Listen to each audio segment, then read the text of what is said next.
The narrative introduces the harsh reality that even a grand empire possesses dark hidden corners. A narrator contrasts the emperor's luminous territory with the shadows of Auckland where they reside.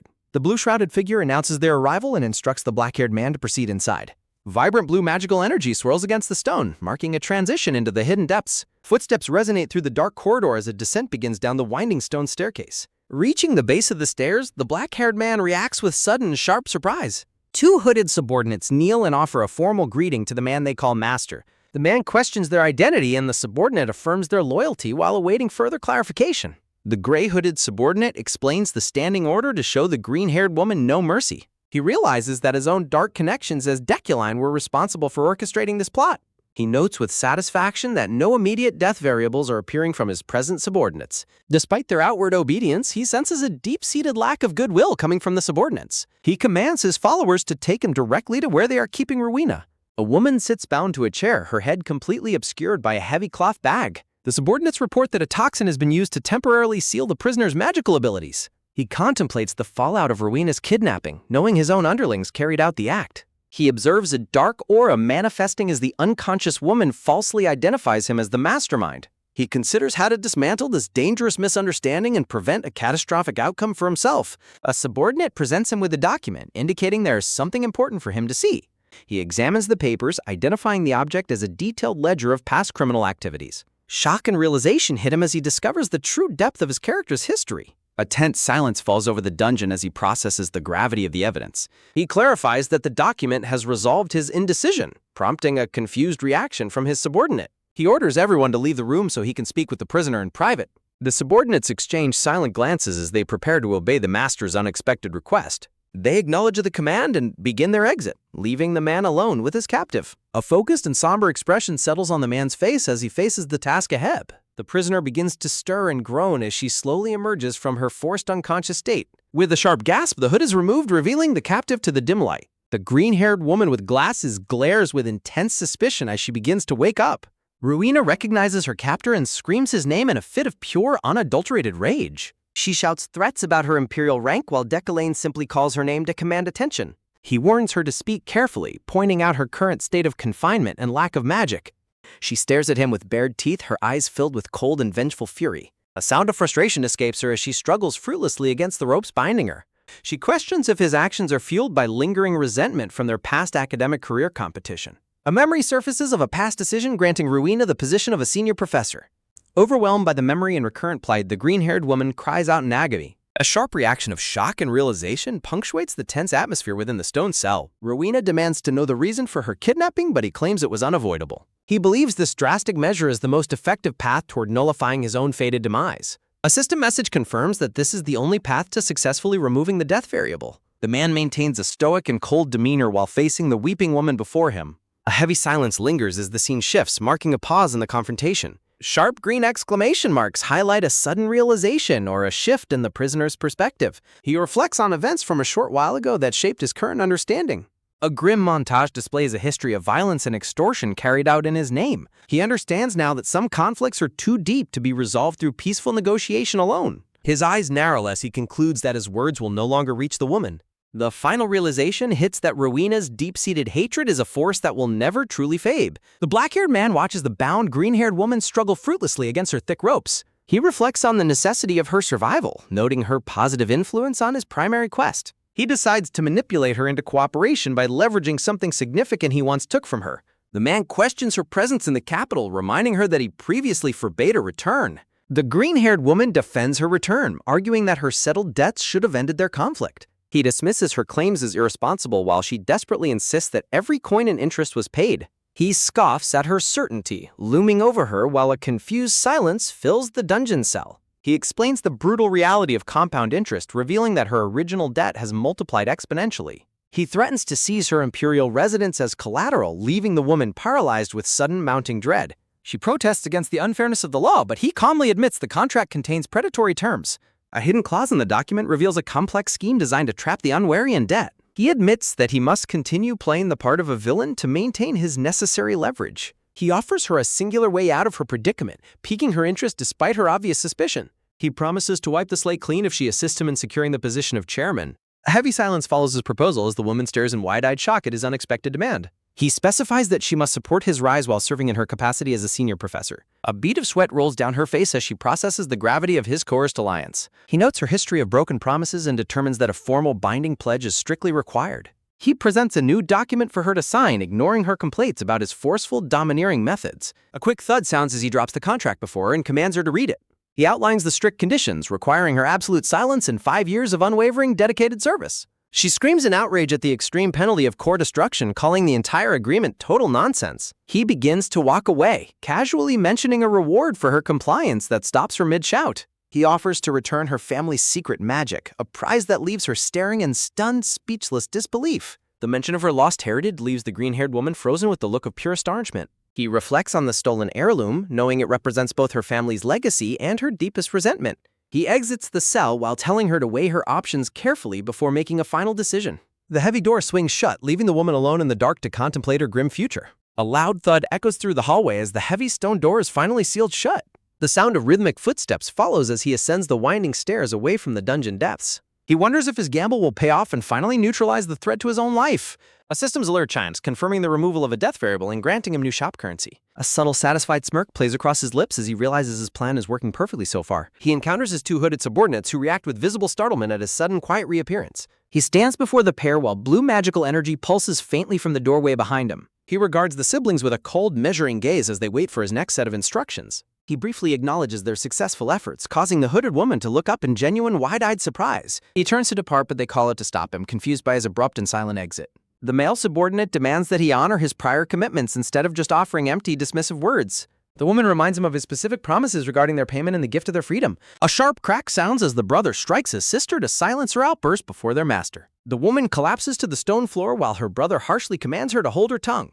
He asks for clarification on his supposed promises, while the brother offers a quick, humble apology. The hooded man confirms that he had promised them both their liberty and a life of wealth. He absorbs this information with a neutral expression, his mind working through the implications of their past. He observes the brother's hidden anger but recognizes that the pair possesses skills far too valuable to waste. He reflects on their history as his tools for violence and decides to repurpose their formidable dark talents. He announces that their days of dirty work are over, finding the new arrangement to be manageable. He pledges to use them effectively and fulfill the original payment, leaving them both in stunned shock. He formally establishes himself as their new employer, prompting them to bow in deep, grateful submission. The hooded woman looks on intently as she adds a final, crucial detail. Declan declares all previous orders void, prompting a respectful and prompt bow from his subordinates. He dismisses the pair, instructing them to find him at his mansion the following day. A sharp thud sounds as Deculane walks away, leaving the heavy dungeon door sealed behind him. Exhaling a weary breath, Deculane admits his mental fatigue but finds relief that everything worked out. The sun shines over the Mage Tower dormitory as a new day of academy life begins. Walking down the hall, Julie and Ephraim groan about their difficult work and the crazy cost of materials.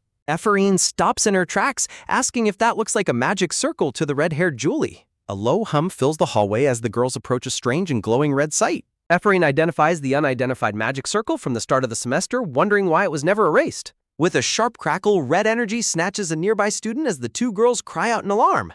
A massive boom erupts as red light fills the hall, knocking Julie and Ephraim backward.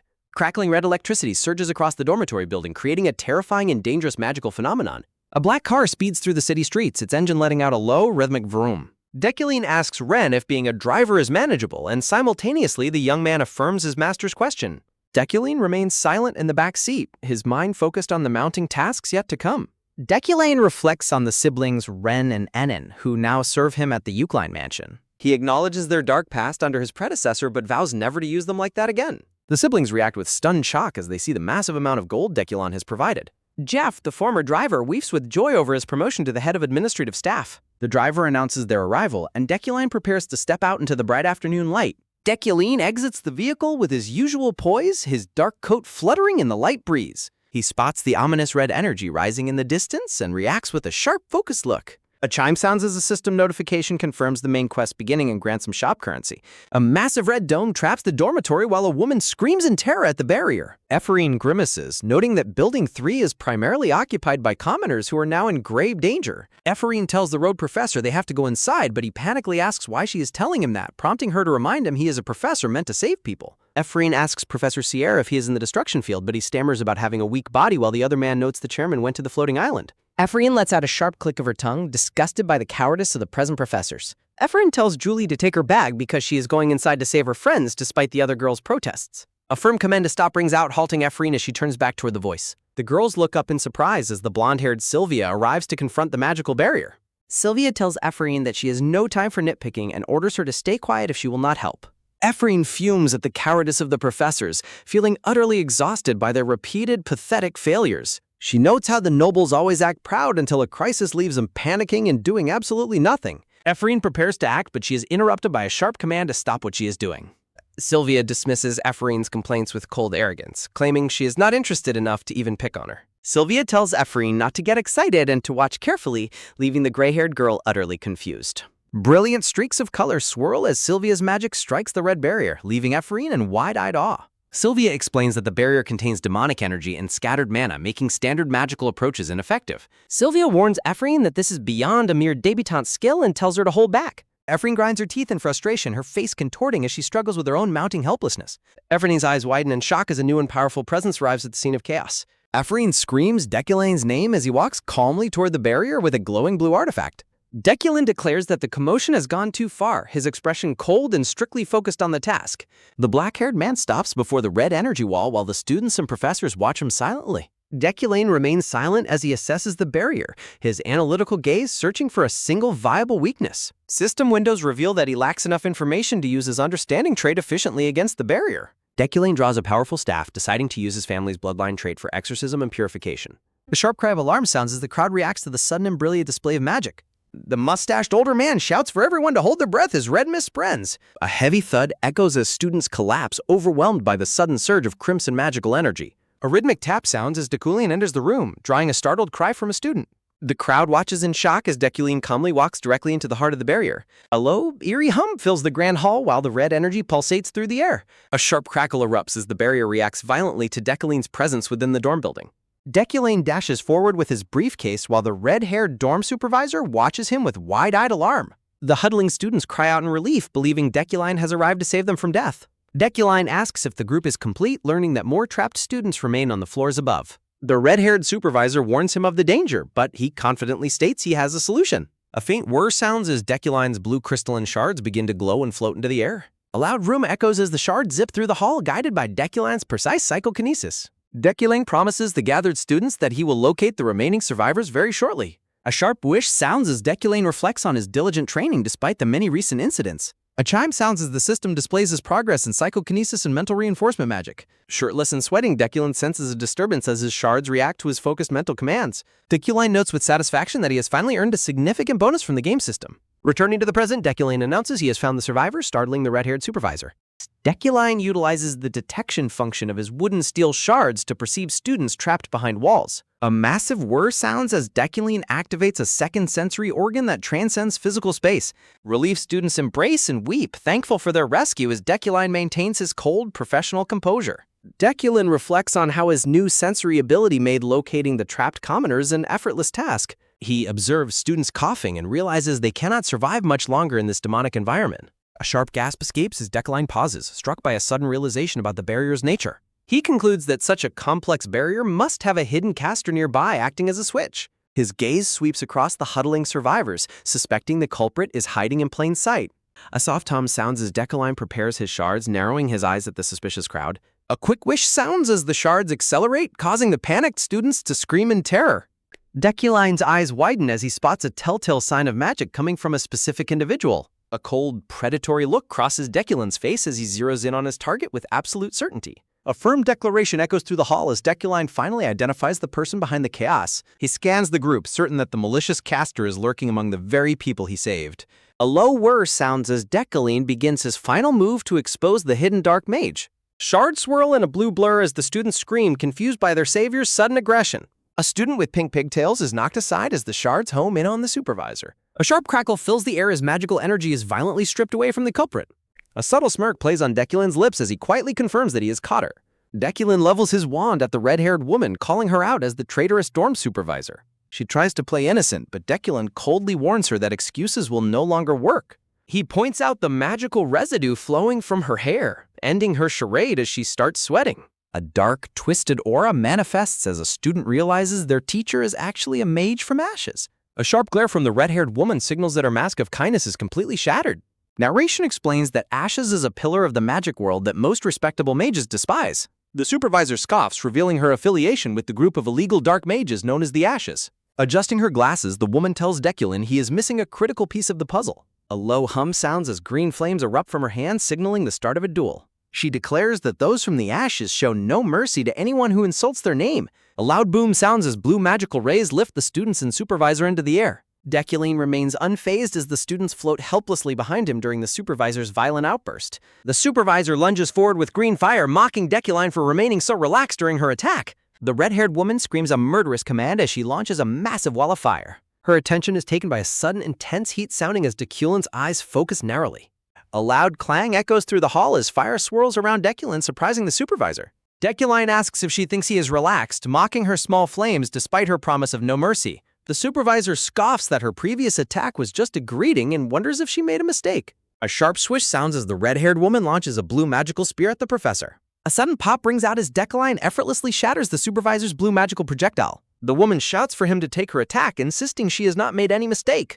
A rhythmic crackle fills the air as Deculin stands perfectly still while her magic evaporates. The red-haired woman grunts in disbelief, realizing Deculin is systematically dismantling all of her magic. Panting and frustrated, the supervisor demands to know how it is possible for him to do this. Deculin reflects on the demonic energy spreading, noting that it has granted him an endless supply of mana. A system window explains the Eucline bloodline trait, which converts nearby demonic energy into pure mana. Deculin mocks the Mage of the Ashes as his blue crystalline shards begin their counterattack. Deculin declares his absolute superiority, asserting that she cannot hope to be his opponent in this place. The supervisor pants heavily, realizing that the demonic environment is exactly why her power is failing. Deculin stares her down, coldly reiterating her identity as a member of the reviled Ashes. The red-haired woman reacts with genuine shock as Deculin calls her out by her true affiliation. Deculin calls her trash, worse than filth and vermin, claiming her low origin has no hope of salvation. The supervisor sneers back, mocking his words and questioning if he can even dismantle the barrier. Deculin prepares to explain the flaw in her half-witted brain as his blue shards swirl around her. A heavy thud echoes as the shards strike the floor, trapping the red-haired mage in place. Deculin explains that her foolishness led her to assign the barrier to a building rather than space. He continues his mockery, stating her intelligence is severely lacking as the dormitory walls begin cracking. The supervisor laughs manically, questioning if he is truly crazy enough to destroy the building to save him. Deculin's expression is cold as he utters a command, triggering a final destructive magical reaction. The red-haired woman stammers in confusion as she realizes Deculin has fully seen through her disguise. A loud boom echoes as Deculin triggers a series of explosions within the dormitory structural supports. A massive crash sounds as the building's foundation begins to give way under Deculin's magical command. The supervisor screams in terror, calling him a crazy bastard for endangering everyone to break her trap. Deculin dismisses her fear, noting she will simply return to her main body after this avatar dies. Stunned into silence, the red-haired woman stammers while reacting to Deculin knowing her puppet nature. A swift whir sounds as Deculin launches his shards through the collapsing hall with extreme precision. The silhouette of the supervisor is violently struck down by a direct hit from Deculin's magic. A headless mannequin slumps over, revealing the supervisor was nothing more than a magical puppet. Deculin shouts for everyone to gather immediately as the ceiling begins raining down heavy stone debris. A terrifying rumble fills the hall while panicked students scream that the entire building is collapsing. Another girl screams for Ephraim to hurry, and the gray-haired girl gasps in desperate affirmation. A final deafening boom sounds as the massive stone dormitory collapses into a giant cloud of dust.